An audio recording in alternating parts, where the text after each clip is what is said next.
Turning now to Washington, D.C. Moments ago, House Speaker Kevin McCarthy announced his endorsement of a formal impeachment inquiry into President Joe Biden. McCarthy said an investigation by the Republican-led House of Representatives had uncovered evidence of corruption and that the president's family had received special treatment. Here's a clip of that announcement.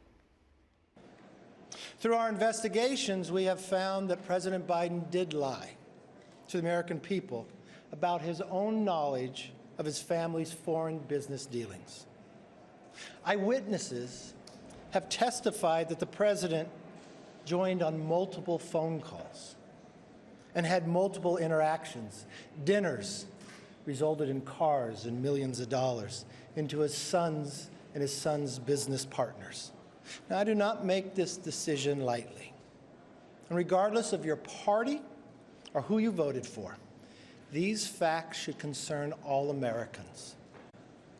The American people deserve to know that the public offices are not for sale, and that the federal government is not being used to cover up the actions of a politically associated family. Our Washington correspondent Cassie Simeon was at the press conference and joins us this morning with the very latest. Your biggest takeaways, Cassie? Well, Giselle, I spoke with Speaker McCarthy just before this press conference this morning, and I had asked him about an impeachment inquiry, and he played coy because he didn't want to scoop himself on this, but he said they did uncover new evidence while they were away through August, through these investigations, and that they would be moving forward with this. As you just heard, he said he did not take this decision lightly, but he feels there is enough evidence to move forward on this. Of course, evidence that we have not seen yet proving that the president did anything wrong. It's unclear when we will get any sort of that evidence to view as journalists or as members of the public. The White House is responding to this today, saying House Republicans have been investigating the president for 9 months and they've turned up no evidence of wrongdoing. His own GOP members have said so. He vowed to hold a vote to open impeachment. Now he flip-flopped because he doesn't have the support.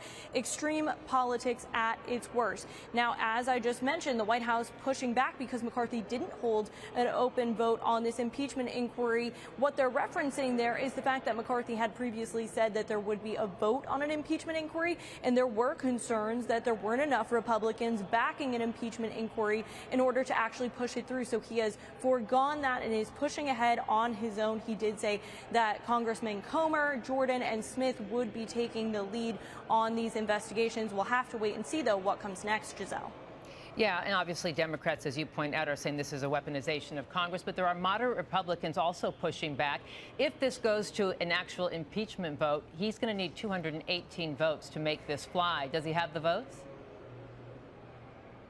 Well, that part is unclear right now, whether or not he has the votes, especially with some predicted absences in the coming weeks. I mean, look at Majority Leader Scalise is undergoing treatment for cancer. He's going to be in and out likely in the coming weeks. And also, to be clear here, even if it passes the House, there is no way that this flies in a Democratic-controlled Senate. So this might be a way for him to compromise with the House Freedom Caucus, his hard right flank, as we're working through this appropriations process. He needs their votes. This may be a move for him to negotiate with them, say, hey, I'm doing what you're asking me to do.